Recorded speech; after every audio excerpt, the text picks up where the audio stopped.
Y México, hermano, México no tiene nada comparado con Perú. Ajá. Me hace disculpar. Si hay algún país que siempre está compitiendo con México, o por lo menos lo intenta, ese es Perú. Y en los últimos meses, últimos años, hemos visto que incluso los gobiernos están enfrentados, pues bueno, porque no tienen la misma visión. Incluso recuerdo un vídeo que vimos donde nombraban persona non grata, no sé si a Claudia Sheinbaum o al anterior presidente, Andrés Manuel López Obrador. Me suena así, en Perú. Ustedes nos pueden poner en comentarios. Pero para ustedes, ¿qué país tiene mejor gastronomía? ¿Qué país tiene mayor cultura? ¿Qué país es mejor? Los peruanos siempre se les escucha hablar mal de México y maravillas de su país, claro, obviamente. Pero vamos a poner datos y opiniones reales. Venga. Y vamos a escuchar al alcalde de Lima diciendo auténticas barbaridades de México que, bueno, que luego veremos. Vamos a comentar. ¿Por qué los peruanos están tan traumados cuando México les gana en algo o cuando alguien habla de México? O sea, güey, ¿por qué siempre lo llevan a una pinche competencia? Y ojo, no todos los peruanos, pero muchos sí, güey. O sea, hice un video mencionando que un traje rosa que traía una chica en una foto era rosa mexicano o fuchsia. Dije, es rosa mexicano o fuchsia. Y no mames, se súper ofendieron, empezaron a decir así de, no, así no se le dice el color, mundialmente no es rosa mexicano, que no sé qué. Pero internacionalmente sí existe el color rosa mexicano, güey. O sea, sí se conoce en la paleta de colores como rosa mexicano o Mexican Pink o Pink o Pink México o algo así. O sea, sí, el color internacionalmente sí se conoce como rosa mexicano y no es la misma gama de color fuchsia. O sea, este es fuchsia, este es rosa mexicano. O sea, hay una diferencia bien grande. Ahora, empezaron a decir, porque en los comentarios hay de todo, empezaron a decir que literalmente que México se robó ese derecho, que nosotros no teníamos derecho de robarnos eso, que es algo que le pertenece a Perú. O sea, un montón de mamadas, güey. O sea, para empezar, a ver, ¿de dónde viene pinche rosa mexicano? O sea, el rosa mexicano viene de la grana cochinilla. ¿De dónde se originó la grana cochinilla? O sea, ¿en qué lugar se dio la planta? En Oaxaca, güey. Oaxaca está en México. Por eso al color se le llama rosa mexicano, pero fue Valdiosera, o sea, fue un diseñador que en los años 40, como en 1940, él empieza a hacer muchos diseños, así donde había diseño de textil, y hace el textil mexicano, y así como todo el diseño mexicano prehispánico, súper mega famoso, al punto de ir a París, de Nueva York. O sea, cuando llega a Nueva York con el diseño textil mexicano es cuando que tiene su boom y se hace súper mega popular. Entonces le preguntan que, o sea, están viendo que está usando un tipo de rosa muy característico. Entonces le preguntan a Valdiosera, ¿cómo se llama este tipo de rosa? Porque hay muchos tipos de rosa, güey. Entonces le preguntan, ¿cómo se llama este tipo de rosa para diferenciarlo de todos los rosas? Entonces él dice, se llama rosa mexicano. Rosa mexicano porque viene de la grana cochinilla. Ahora, sí, en efecto, Perú internacionalmente, en este punto, no en la antigüedad, en este punto moderno, Perú es el gran productor, es el país que más produce y que más planta tiene grana cochinilla. O sea, es Perú, después México y después Chile, me parece. O sea, México está en el segundo lugar como productor de grana cochinilla. El lugar número 1 lo tiene Perú, pero esto no quiere decir que la planta se originó en Perú, güey. La planta, la grana cochinilla, es originaria de Oaxaca. Y los primeros que descubren la planta y que empiezan a trabajar el pigmento es en Oaxaca, y ya de ahí se empezó a extender por toda Latinoamérica, especialmente en Latinoamérica del Sur. Pero, neta, esto está en Google, güey, no me lo estoy inventando, cierto, ¿eh? Pero esta pinche cosa que tienen los peruanos, no todos, repito, porque conozco peruanos, de que, puta, o sea, tienen una cosa con México, de que tienen que ser mejor que México. No es México mejor que Perú, pero no es Perú mejor que México, así que ya bájenle de huevos. Mucha razón en sus palabras, es que no hay por qué competir, se puede disfrutar de ambas cosas sin tener que competir, ¿no? Sí. Pero me gustaría añadir algo, y durante el vídeo he dicho que es cierto, porque nosotros, cuando estuvimos donde Jacobo y María Ángeles, en Oaxaca. Nos llevaron a hacer una pigmentación con mezcla de colores con las niñas, y nos explicaron esto, lo de la grana cochinilla. Sí. Exacto. No era el de rosa dónde mexicano. venía el rosa, de dónde venía el rojo, de dónde venía el verde, cómo se mezclaban, la originalidad propia de cada color color, cómo se formaba y cómo se sacaba originalmente. Y esto lo conocimos en el taller de Jacob y María Ángeles de los alebrijes tan famosos que se hicieron en Oaxaca, un auténtico lugar para visitar si no han ido, y que puedes aprender, y de hecho aprendes muchísimo, como estoy diciendo que aprendimos ese tipo, ¿no?, de cosas. Entonces, eso es cierto. Que ahora mismo esté plantada en Perú o que sea el mayor productor, como ha dicho ella, no quiere decir que no sea de México. Como así muchas cosas, no sé, me imagino que la uva es originaria de un lugar y luego pues ha ido viajando por el mundo y ahora hay 1000 denominaciones de origen, pero tendrá un lugar de procedencia, ¿no? Pues esto es lo mismo. Este es el lugar de procedencia del rosa mexicano, Oaxaca, y ahora mismo pues se extiende por Latinoamérica. Exacto. Claro, no Y sé. tantas, es que si cada país tuviera que tener la envidia a México por todo lo que tiene, no acabaríamos. Sería una guerra constante. Sería una guerra constante contra México. Y es obvio, y lo decimos extranjeros, que México ha sido bendecido con muchísimas cosas, mucho más que otros países. Literal. Pero es así, ¿qué vamos a hacerle, no? Vamos a seguir continuando, porque, como he dicho, luego vamos a ver datos, pero vamos a ver lo que decía el alcalde de Lima, de la capital de Perú, sobre México. Agárrense los pantalones, porque viene fuerte. Y México, hermano, México no tiene nada comparado con Perú. Ajá. Me vas a disculpar. No, pero tu, Bueno, yo no soy mexicano. ya, pero tranquilo. tu pirámide, hermano, no tiene nada que ver. No, o sea, tu Chichén Itzá. Sí, o sea, No, es, como Machu Picchu, por favor. es imperdonable. No, tenemos Choquequirao, tenemos cantidad de temas, pues, mucho más impresionantes, ¿no? ¿Tú has ido a Machu Picchu? No creo. Claro, he ido Pues como te has quedado a 4 las veces. 5 de la tarde, 6 de la tarde, cuando ya baja el sol, ¿En Machu Picchu? el sunset. Creo que no. Ya, es maravilloso. Es increíble. Es espiritual. Porque ves cómo baja el sol, está la selva al fondo, Ajá, verde, claro. ves la ecología pura, va la fuerza de esa ciudad, Y ahí se ve llena, hay una energía diva. especial. Yo hago mi oración ahí. Mi oración mental justamente la hago allá. Wow, Sí, me quedo 1 hora en oración, contemplando. increíble. Esa es la evidencia de Dios para mí. Digo, esto no es casualidad. Mira, no sé qué opinión tienen ustedes, pero creo que no hay más inculto que el que quiere poner y desprecia otra cosa para hacer Para valer hacer valor. otra. O sea, no tiene ningún sentido. Son dos de las maravillas del mundo. Literal. O sea, partimos de ahí. Literal. Machu Picchu es un lugar, no he tenido Único. el privilegio de ir, pero tiene que ser un lugar absolutamente increíble. Totalmente. La energía que yo he sentido en Teotihuacán, perdón, también la he También. sentido aquí en Teotihuacán, pero la energía que yo he sentido en Chichén Itzá no la he sentido en ningún lugar del mundo. Y la historia. Y la historia. Y lo que te cuentan. o y lo sea, que representa. Y eso que no he ido, por ejemplo, en Equinoccio. Ya te digo. De verdad, no tengo el dato exacto y no me quiero venir arriba, pero creo que no es comparable. Los turistas que tiene Machu Picchu con los turistas, digamos, o la, no sé cómo decirte, ¿sabes? Sí, La gente que lo visita al año A Chichén Itzá o a con Machu Chichén Itzá. Picchu. Yo, No por lo sé. que tengo entendido, Chichén Itzá es uno de los lugares no solo más visitados del mundo, pero del mundo. No tengo el dato y seguramente ustedes sí, pero me arriesgaría y doy una mano. Tampoco te pases. Pero entiende lo que te digo, ¿no? Personas, encima siendo y representando a una ciudad tan importante en el mundo como Lima, una capital del mundo, Sí. decir semejantes bobadas y hacer de menos a un país por querer ensalcecer el tuyo. Así de grande es México, que te tienen que comparar con todo, ¿no? Y tienen que hacer de solo menos ha siempre a comparado México para esto. una pirámide. Solo ha nombrado a Chichén Itzá. ¿Sabes? Sí, eso es. Ponlo en fila y te caes para atrás. Vale, de lo ponlo que en tiene fila y vamos México. comparando lugares Claro. y vamos, ¿no? Y te caes para atrás. O sea, a mí me encantaría ir a Sí, Machu sí, sí. Picchu. Me Sí, parece es que- un lugar increíble en el mundo, pero Chichén Itzá es locura. No hay que hacer de menos a algo para ensaldecer lo tuyo. Es que no tiene ningún sentido porque así lo único que consigues es totalmente Lo contrario. Lo contrario.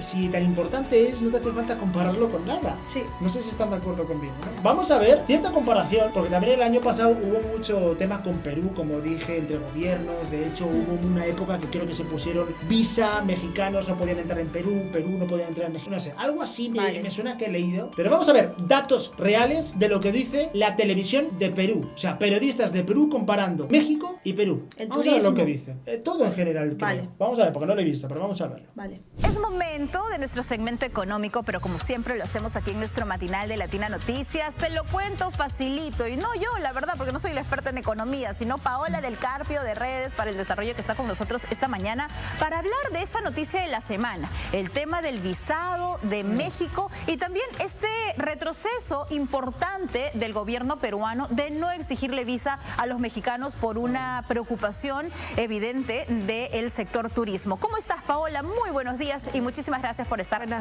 mañana con nosotros. Buenos días, Alicia. Así es.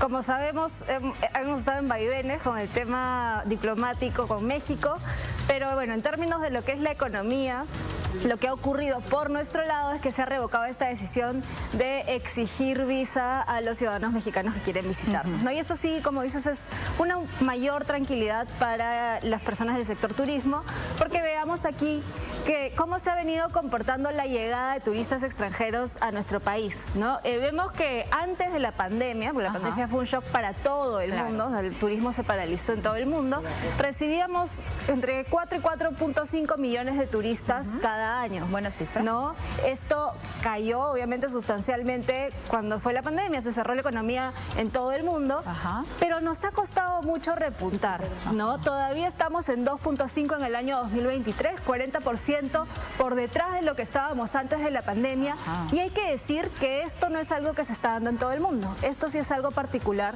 del Perú, y yo quisiera dar un mensaje importante, y es que no hay que tapar el sol con un dedo, no porque ya no vas a pedir una visa, está solucionado un problema. Acá hay varios problemas detrás, problemas de gestión pública, no se ha venido promoviendo lo suficiente el país en otros países, como, valga la redundancia, con estas ferias internacionales que se hacen, la infraestructura todavía deja mucho que desear, hay mucho que revalorar. Los temas políticos que de alguna manera se eso escuchan, sobre todo, ¿no es cierto? ese ha sido el principal problema, la inseguridad, que ha hecho más lentita esta recuperación, la conflictividad, la inestabilidad política, y que nos da una imagen de país inseguro. Inseguro, ¿no es cierto? Pero lo que queríamos, el objetivo hoy día era ver, bueno, qué tan importante es esta relación con México en términos de turismo y también en otros términos. Así es, a ver, cuéntanos. Entonces, bueno, hemos visto que recibimos más o menos 3,5, 4% de nuestros turistas, de los turistas que llegan de otros países, son mexicanos. ¿No? Quizás uno podría pensar, luego lo vamos a ver con más detalle, que eso es muy poquito. Pero en realidad, o sea, es cierto, no es un número tan grande. Están en el top 10 de países que nos visitan, pero el turista mexicano paga un ticket un poco mayor, gasta un poco más que los de otras nacionalidades, como pueden ser los chilenos, los colombianos, que vienen muchísimo a nuestro país. O sea, gastan un poquito más. Gastan un poquito más, entonces eso también nos es importante. Ahora esta cifra. Así como se ha caído en general, estamos 40% por detrás de la llegada de turistas respecto a antes de la pandemia, estamos 41% por detrás de la llegada de turistas mexicanos respecto a antes de la pandemia. Solo en México, entonces más o menos parecido al promedio nacional. ¿No? Y bueno, esto sí es positivo, ¿no? 7 de cada 10 turistas mexicanos visitaron Cusco en 2022, antes era solo la mitad. Y eso algo que hemos visto es que no solo llegan turistas para hacer negocios, lo cual es súper positivo, obviamente por la inversión y el trabajo que eso puede generar, pero cada vez estaban llegando más mexicanos a vacacionar, al turismo, justamente, ¿no? Entonces, bueno, 7 de cada 10 es una cifra realmente alentadora, ¿eh? Eso es algo positivo, ¿no? Y esto es un poco lo que te decía, casi un tercio gastan alrededor de entre $1,000 y $1,500 cada vez que vienen a nuestro país, cuando el ticket de otras nacionalidades está por debajo de los 500. Entonces va bien. Exacto. Viene a dejar su casita con gusto. Es un turista que gasta bien, claro. ¿no? Que la pasa bien. Y bueno, en el momento en el que se había anunciado el tema de la visa, Apotur había calculado que se reducirían los turistas mexicanos en 70% y que esto podría significar una pérdida de $250 millones. Felizmente entonces el Ejecutivo, Cancillería, escuchó, ¿no?, a los distintos gremios de turismo y dijo, vamos, ¿no? Pues no es un retroceso, sino es un pensar mejor en las consecuencias de tomar algo más de calma, por lo menos, ¿no? Tomar las decisiones con un poco más de calma. Y algo que también hay que ser realistas, hay dos cosas, ¿no? Acá tenemos cómo se ha comportado el turismo en México, ¿no? Como yo te decía, esto de que no se recupera el turismo después de la pandemia es algo peruano. O sea, no es que en todo el mundo esté así. México en este momento, su recepción de turistas está 15% por encima de antes de la pandemia. Nosotros estamos 40% por detrás. Y para también poner en contexto nuestros tamaños en términos de sectores turismo, ellos reciben casi 10 veces más turistas que nosotros cada año. ¿No? En nuestro caso, tampoco somos 1.25% de los turistas que ellos reciben son peruanos, no somos un supermercado para ellos en ese sentido, pero sí es verdad que son muchos los peruanos, o sea, los peruanos que viajan al extranjero, entre el top 3 de destinos deseados está México. Ok. Bueno, definitivamente México es un país sumamente turístico, ¿no es cierto? Tiene muchas atracciones culturales, de zonas paradisíacas y todo esto, y mueve muy bien su economía y se vende muy bien al mundo. Eso puede ser una economía grande, ¿no? Es una economía grande. Y bueno, estos son datos de básicamente nuestra relación bilateral en cuanto a comercio internacional. 1.4% de nuestras exportaciones, más o menos 835 millones de dólares, ingresan a nuestro país, o sea, salen, de nuestro país. Para México, sobre todo productos agrícolas y carnes. Y en el caso de nuestras importaciones, 3% de ellas provienen de México. Aquí estamos hablando sobre todo de productos químicos, medicinas, ¿no? Y demás. Ellos son una fuente también importante de inversión extranjera directa para nosotros. Perfecto. Gracias, Paola, por habernos dado todo este detalle. Importamos mucho youtuber también, ¿ah? Qué bárbaro la cantidad de youtubers ¿no? mexicanos que son vistos en nuestro país, pero lo cierto es que es importante entonces pensar mejor las cosas, revisar qué nos conviene más y qué no, y este es un gran llamado de atención también al sector turístico en nuestro país, ¿no es cierto? Al ministerio, pues también, porque hay que reactivar la economía. Muchos sectores de nuestro país se mueven justamente con el turismo y hay muchos sectores que todavía están golpeados. Sí, nuevamente, no pensar que porque ya no pedimos la visa ya está solucionado el problema. El tema del turismo necesita chamba dura. Muy bien, gracias Paola por esta información. Bueno, pues aquí hemos visto datos reales. No de México, no de un noticiero mexicano, de un noticiero de Perú, de una economista de Perú, que la verdad ha sido muy franca, muy sincera y ha puesto los datos sobre la mesa. Y es que es así. O sea, antes de la pandemia, Perú recibía 4 millones, más de 4 millones de turistas al año. Ahora está recibiendo, o sea, ha perdido la mitad. Más de la mitad de turistas, y México ha ganado casi un 22%. Ojo con esto. Es que cuando comparas ciertos países los tienes que comparar en general, no Machu Picchu con Chichén Itzá. Es que lo único que haces así es desmeritar a tu país, ¿no? Declaraciones como las de este alcalde lo que hacen es decir para atrás. Sí, ¿sabes? Sí, eso es. Y yo creo que es un país bonito, Perú, pero lo que le falta es saber venderse, ¿no? Es que tiene una de las maravillas del mundo, ¿no? Literal. Yo creo que mucha gente estaría encantado de poder ir y visitar, pero también se tiene que dar la facilidad, ¿no? Para el turista, de que sea un país cómodo, fácil, de muchas cosas. El turismo mira muchas cosas, ¿no? Y igual eso es lo que mira le muchas falta. cosas, y quiero poner algo encima de la mesa, porque siempre se dice que México es el país más inseguro del mundo, uno de los 3 países más inseguros del mundo en cuanto pongas un pie ahí. Vamos, adiós. Lo mínimo que te hacen es, no quiero decir. En fin, ustedes me entienden, ¿no? Acaba de decir que Perú, uno de los mayores problemas que tiene es la inseguridad. Yo aquí en España no he escuchado decir, voy a Perú, no vayas que es muy inseguro. Te lo prometo, nunca lo he escuchado. En cambio, está descendiendo todo lo que es el turismo en Perú. En cambio, el de México sube, y cada día que digo algo de México, pero México no es peligroso. ¿Cómo se vende esto? Imagínate que México llega a ser el país más seguro del mundo. Es que no tendría competencia con nadie. Porque si turistas, ¿cuánto estará? ¿Top 3, top 5 del mundo todos los años? Como dice El Salvador, el país más seguro del mundo. Y para el Producto Interior Bruto de un país, el turismo es una de las bases. No, claro. Literal. O sea, España en pandemia se hundió, pero por completo, porque vivimos del turismo. Vivimos del turismo a tope. De sol. El turismo de sol es España. Entonces, cuando te falta eso, es muy difícil remontar. Exacto. Literal. ¿Qué les ha parecido esta comparación, familia? Ya saben que mientras sea con respeto, pueden poner su opinión aquí debajo en comentarios. Peruanos, si algún peruano nos está viendo, de verdad, tienen un enorme país, un increíble país con muchas maravillas, una de las gastronomías también más increíbles del mundo. No he tenido la dicha de probarlo, pero siempre tiene una fama internacional increíble, ¿no? Así que bueno, pongan en comentarios también qué piensan de todo esto. Like, suscripción, si te quieres hacer miembro del canal, lo agradecemos mucho. Desearles que pasen un excelente día y nos vemos mañana en un nuevo vídeo, porque recuerda... Vídeo todos los días. Adiós, papirrines. Sin hacheros. Sin hacheros.